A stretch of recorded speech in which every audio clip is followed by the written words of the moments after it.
ঈদের খুশি আছে, ঈদের আনন্দ আছে, ঈদে ভালো পোশাক পরবো, সব ঠিক আছে। এই খুশি কাদের জন্যে? قد أفلح من تزكى وذكر اسم ربه فصلى। কার জন্য ঈদের খুশি? যে ব্যক্তি রমজান মাসে আত্মশুদ্ধি অর্জন করতে পেরেছে, রোজা রেখেছে, যাকাত দিয়েছে, নামাজ পড়েছে, লাইলাতুল কদরের রাত জেগেছে, তারাবি পড়েছে, ইত্যাদি ইত্যাদি। এই ব্যক্তি আত্মশুদ্ধি অর্জন করেছে, এই ব্যক্তির জন্য ঈদের খুশি। যে রমজান মাসে সিনেমা দেখেছে, সিনেমা শুটিং করেছে, পর্নোগ্রাফি দেখেছে, সুদ খেয়েছে, শিরক করেছে, বেদাত করেছে, হারাম খেয়েছে, এর জন্য ঈদের খুশি। মানুষকে ঠকিয়েছে, ব্যবসায় মাল কম দিয়েছে, পণ্য মজুত করেছে, ইচ্ছা করে দ্রব্যের দাম বাড়িয়েছে, সরকারকে বিব্রত করেছে, জনগণকে দুর্ভিক্ষের দিকে ঠেলে দিয়েছে, এদের জন্য ঈদের খুশি? কখনো না। ঈদের খুশি তাদের জন্য যারা আত্মশুদ্ধি অর্জন করতে পেরেছে। 5 ওয়াক্ত নামাজ জামাতে পড়ার চেষ্টা করে। খুব সিম্পল জিনিস, খুব বেশি কিছু দরকার নেই আমাদের। 5 ওয়াক্ত নামাজ আপনি জামাতে পড়ার চেষ্টা করেন। বাসার থেকে ওযু করে বের হবেন, প্রত্যেক পদক্ষেপ হাঁটবেন, আপনার একটা স্টেপে একটা করে গুনাহ মাফ হবে, একটা নেকি লেখা হবে, মর্যাদা বাড়িয়ে দেওয়া হবে। একে 10 দিয়ে গুণ করা হবে, রমজান মাসে আরো 70 দিয়ে গুণ করা হবে ইনশাআল্লাহ। ফজরের নামাজটা জামাতে পড়লেন, নামাজটা জামাতে পড়ার পর আপনি বসে থাকবেন, কিছু সময় জিকির আজকার তাসবিহ তাহলিল করবেন, পারলে এক পারা করে কোরআন তেলাওয়াত করবেন। ফজরের নামাজ হয়ে গেছে, আপনি কোরআন তেলাওয়াত করেন, এক পারা পড়তে সময় লাগবে আধা ঘন্টা, 40 মিনিট, কারো 1 ঘন্টা। এরপর সূর্য উঠে যাবে, উঠে গেলে পরে আপনি 2 রাকাত ইশরাকের নামাজ পড়বেন, নামাজটা পড়ে বাসায় যাবেন। আল্লাহর নবী বলছেন সাল্লাল্লাহু আলাইহি ওয়াসাল্লাম, আপনার আমলনামায় একটা কবুল হজ, একটা কবুল উমরার নেকি লেখা হবে ইনশাআল্লাহ।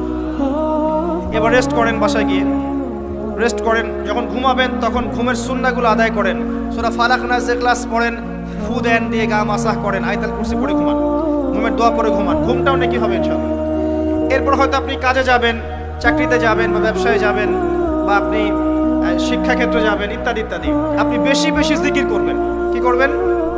সুবহানাল্লাহ পড়বেন, আলহামদুলিল্লাহ পড়বেন, আল্লাহু আকবার পড়বেন, লা ইলাহা ইল্লাল্লাহ পড়বেন, লা হাওলা ওয়ালা কুওয়াতা ইল্লা বিল্লাহ পড়বেন, পড়বেন হাসবি আল্লাহ ওয়া নি'মাল ওয়াকিল, সুবহানাল্লাহি ওয়া বিহামদিহি, সুবহানাল্লাহিল আযীম, সুবহানাল্লাহিল আযীম ওয়া বিহামদিহি, পড়বেন আস্তাগফিরুল্লাহ ওয়া আতুবু ইলাইহি, আস্তাগফিরুল্লাহ ওয়া আতুবু ইলাইহি, পড়বেন লা ইলাহা ইল্লাল্লাহ ওয়াহদাহু লা শারীকা লাহু লাহুল মুলকু ওয়া লাহুল হামদু ওয়া হুয়া আলা কুল্লি শাইইন কাদির। পারা যাবে না ইনশাআল্লাহ?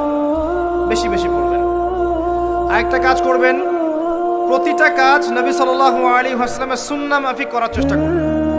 সুন্নাহ মাফিক, খাচ্ছেন তার সুন্নাহ মাফিক, টয়লেট করছেন তার সুন্নাহ মাফিক, ঘুমাচ্ছেন তার সুন্নাহ মাফিক।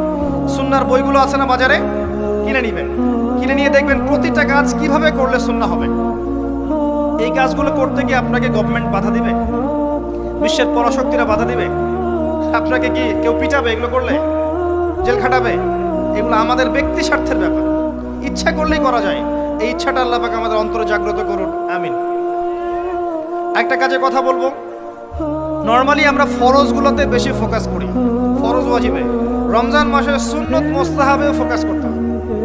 রমাদানে একটা নফল আপনাকে ফরজের নেকি দিয়ে দিবে ইনশাআল্লাহ, রমাদান একটা সুন্নাহ আপনাকে ফরজের নেকি দিবে ইনশাআল্লাহ। তো রমজান মাসে শুধু ফরজ নয়, একটু সুন্নাহ সালাতগুলো, নফল সালাতগুলো একটু বেশি বেশি পড়ার চেষ্টা করি, আল্লাহ পাক তৌফিক দেন। স্পেশালি একটা কাজ করার চেষ্টা করতে পারি, ওযু যখন ভেঙে যায়, টয়লেট করলেন, ওযু ভেঙে গেল, সাথে সাথে হালকা করে ওযু করে ফেলার চেষ্টা করেন, সবসময় পবিত্র থাকার চেষ্টা করেন। বেলাল আল হাবাশী নাম শুনেছেন? রাদিয়াল্লাহু আনহু। নবী সাল্লাল্লাহু আলাইহি ওয়াসাল্লাম বলছেন, আমি যখনই জান্নাতে গিয়েছি, বেলাল তোমার পায়ের শব্দ শুনেছি। সুবহানাল্লাহ। যেই বেলালকে উত্তপ্ত মরুভূমিতে শুইয়ে নির্যাতন করা হচ্ছে, সেই বেলাল বলছেন আহাদুন আহাদ। সেই বেলাল রাদিয়াল্লাহু আনহুর নামে শানে সূরা নাজিল হচ্ছে, কুল হুয়াল্লাহু আহাদ।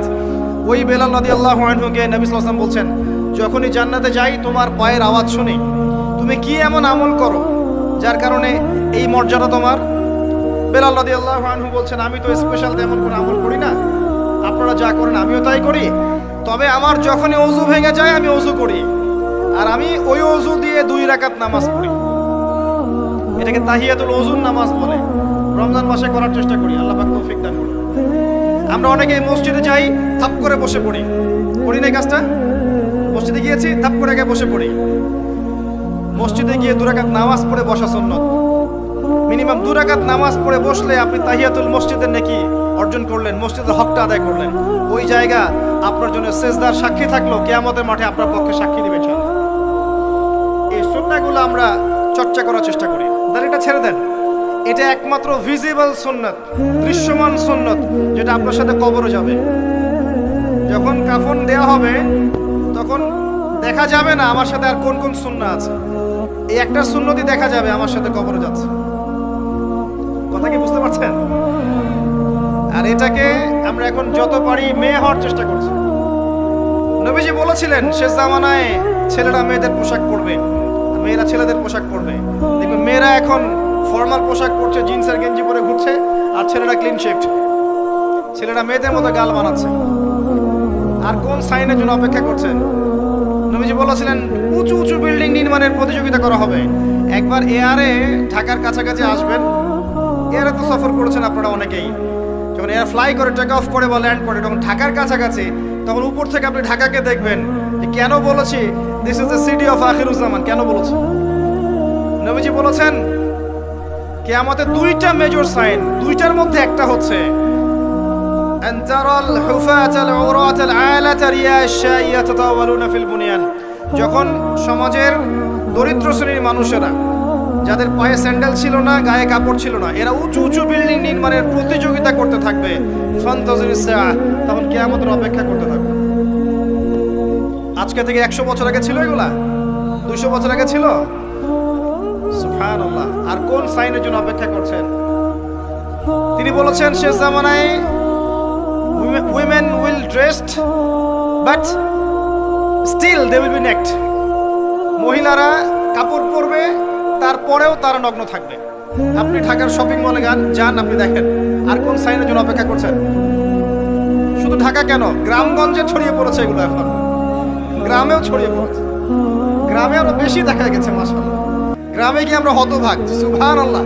গ্রামের মেয়েগুলা, গ্রামের মেয়ে ঢাকা শহরের মেয়েকে পার করে ফেলেছে। বাদ দেন, ওদিকে না যাই, ডিফারেন্ট টপিক। আমরা রমাদান মাসের সুন্নাহগুলো আমল করার চেষ্টা করি। তাহিয়াতুল মসজিদ আমল করার চেষ্টা করেন, তাহিয়াতুল ওযু আমল করার চেষ্টা করেন, বেশি বেশি জিকির করেন। এবার আসেন